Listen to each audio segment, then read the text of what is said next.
Okay, so today I'm going to be demonstrating a quick pretzel, which is a type of yeast spread. I've already measured most of the ingredients out. I have my 2 cups of all-purpose flour. I have 2 3/4 teaspoon of yeast measured out, and I actually have all the piles so you can see them. I have a tablespoon of sugar and then a 1/2 teaspoon of salt, but I've yet to measure my water.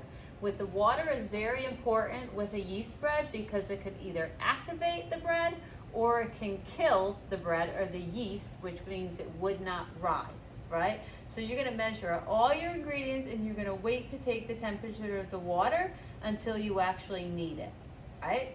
So it says, in the electric mixing bowl, using the paddle attachment, mix the yeast with hot water. So I'm gonna put my yeast, gonna take my yeast, bring it over to my electric mixing bowl, and then I'm gonna let my water run for a moment. I actually have a thermometer that we're gonna use as well. But you could kind of just like feel the water. You don't want it too hot. You don't want it too cool. It should be between 105 and 115. So 3/4 of a cup. You're gonna get down at eye level on a flat surface. And you're going to use your thermometer here. Some recipes say that 115 is too hot. Go from 100 to 110. So I may let it slide, and if it's at 100, I don't want it definitely over 115 though. Okay, so you don't want your thermometer to touch the bottom or the sides of the liquid measuring cup, because then you're going to get an inaccurate reading. So give it a moment before you say, oh, we're good. So right now I'm at 100 and it looks like 5, but I'm gonna give it like 30 seconds to see if it moves anymore. Give it some time to get to all the water. What we don't want is it to be too hot. So each line is 5 degrees. So I'm staying at the 105, it looks like 107. So I'm gonna say I'm good. I'm gonna put my hot water in, and it says to mix until all that yeast is dissolved. I'm gonna lock it. And this may take a couple minutes, because what happens from that hot water is that yeast kind of clumps up. And it says it will take a few minutes. Now, I've never tried this recipe with the electric mixer as well, so I'm hoping all goes well here. Once the yeast is dissolved, you add the salt and the sugar, and that's important for yeast because it starts activating it, and that's kind of the food for the yeast, is that sugar and the salt. So with quick breads, you use a leavening agent like baking powder, baking soda, or cream of tartar. And with yeast breads, you use a leavening agent, which is going to be yeast. We're going to start off with our paddle attachment, but we're going to end off with something called a dough hook. In past years, we would have to knead the dough by hand, but now that we have the electric mixers, we have a dough hook, and that will do most of our kneading for us. So I see that my yeast has been dissolved and mixed in. I'm going to add my salt and my sugar until that's dissolved, and that's not going to take very long because that usually dissolves right away. Make sure that's tight. And then basically it's just the flour. Now, because it has to rise overnight, there's not a lot to do on day 1. Day 2 takes a little bit longer because you have to roll out the shape and bake them. So my salt and my sugar is dissolved. I'm going to turn it off. I'm going to unlock it. I'm going to add my sugar. So add the flour to the yeast mixture. Mix until it forms a soft dough. I think I may have the wrong recipe because I believe I tell you to add The dough hook, oh no, you add this first and then you use the dough hook. So we're gonna mix this. I'm gonna bring it all together now. So I'm gonna put my paddle attachment back on. That's why it's important to read the directions, Mrs. Sauer. Okay, add the flour to the yeast mixture, mix together until it forms a soft dough. So it may start coming off the side of the bowl. What I may actually need on day one is a rubber scraper. I'm not sure. I'm gonna take it out and see if I have to make a change. So already that dough has come off the side of the bowl. And, whoops, you gotta turn it off first, Mrs. Sauer. Turn it off first and then unlock it. Whoopsie, that's one for the bloopers. Okay, look at my dough. It was actually just on the paddle. Let me just show you. It came off the side. All right, so basically what you're gonna do now, I'm gonna see what my directions say. Flour to dough, take the dough out of the bowl and add some flour to the outside of the dough. Okay, so I'm gonna do that. So because it's a little sticky, so I'm just gonna take a little bit of flour and just put it on the outside. I'm gonna pop it back in. I'm gonna change my attachment now.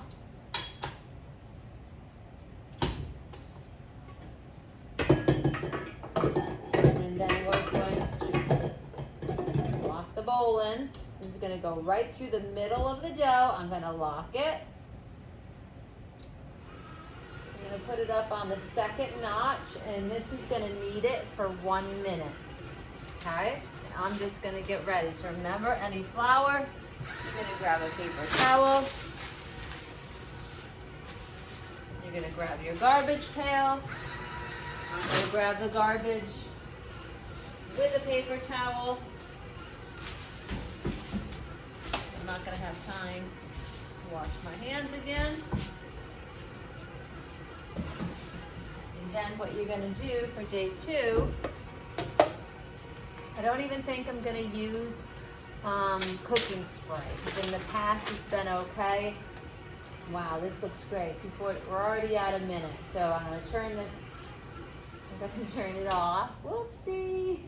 I'm gonna unlock it, and if you can see, that dough is wrapped all around that dough hook. So what you're gonna do now is you're gonna peel the dough off. Wow, this is so easy with the dough hook. We used to have to knead this for like 5 minutes, okay, to develop the gluten. And then all you're gonna do is pop that in the bag, take the air out, and you're gonna label it. So label where it says on the white part there, it says contents and date.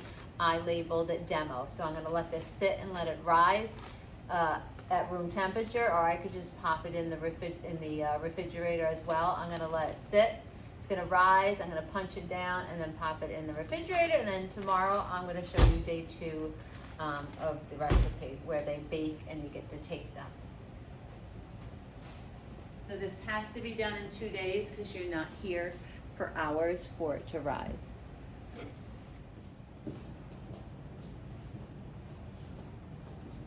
Okay, day 2 of pretzels, which was a yeast spread. All it calls for is 1 egg, slightly beaten, and I've already done that. I also have a cinnamon sugar mixture and then some very fine sea salt if you like salted pretzels. So it's up to you what you want to do. I just took the dough out. I also have a pastry brush. I have the flour out, but I'm not sure if I'm going to need it. Depends on the day, the temperature, and everything else has to do with the weather when it comes to yeast spread. So I'm gonna take the dough out of the bag.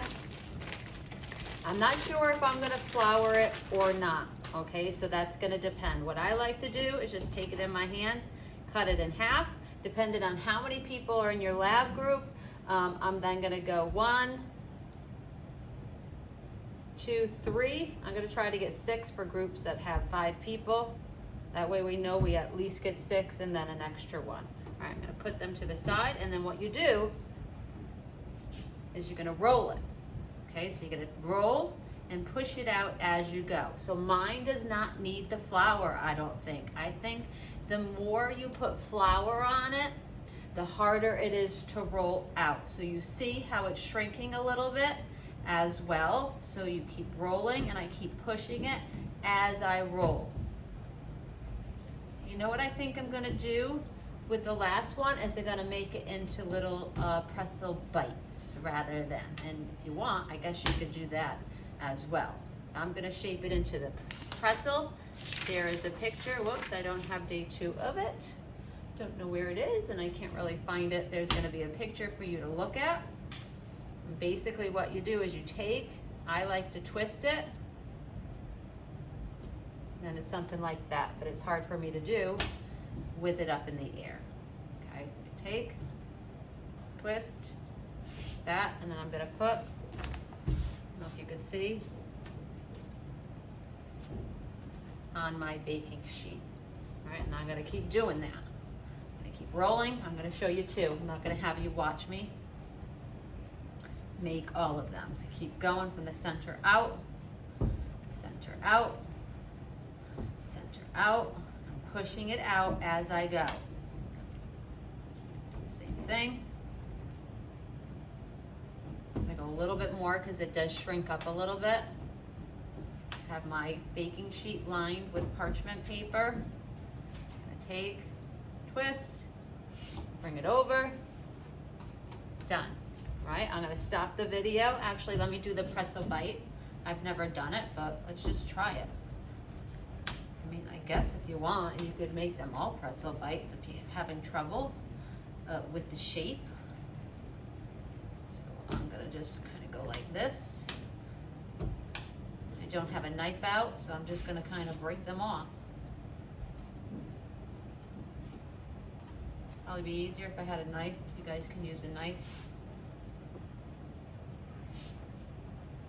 Try to make them about all the same size. Now these may have to come out of the oven before the actual pretzels, all right? Should I just do it all in front of you? I'm gonna do one more in front of you. I know how much you guys like to watch me do these videos and make mistakes over and over and over. I hope I press play because I'm gonna be really mad. And what do? Undo the shape of the pretzel. Let me make sure that it's moving. Yep, my time is moving over there. So no flour. You're not going to go with no flour on day 2, but yours could be different. I suggest you try it without it. See how I'm scanning it out as you go. Take, quick twist. You don't even have to do that knot. I'm going to turn the video off so you don't have to watch with that. And then I'm going to show you putting the egg wash on, which helps brown them.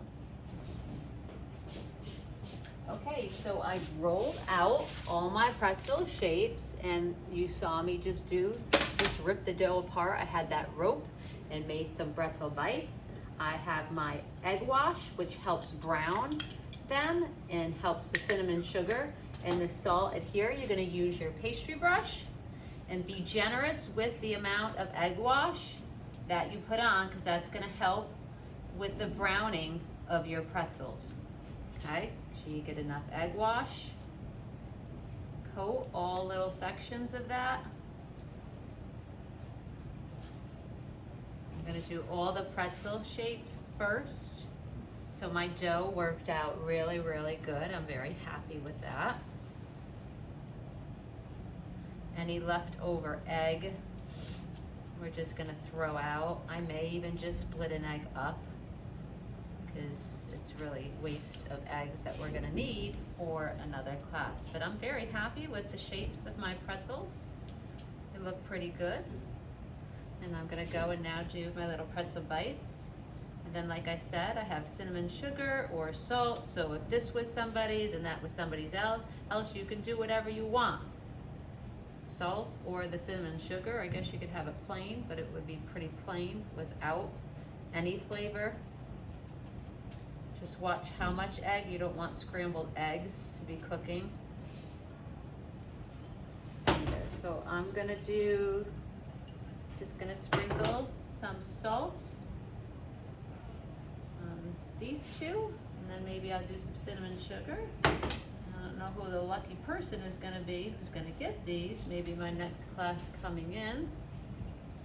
Gonna do some of the bites as with salt.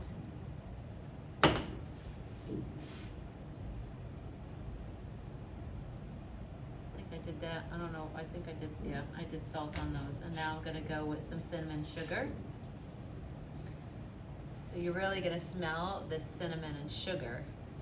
Just like with any kind of bacon, you smell cinnamon and sugar, it is smelling real good in that room. So, generous amount.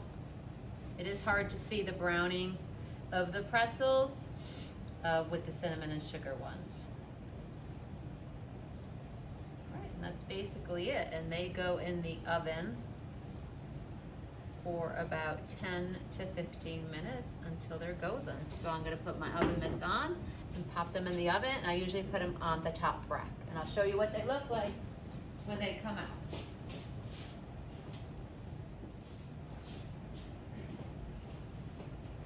Okay, so the timer just went off.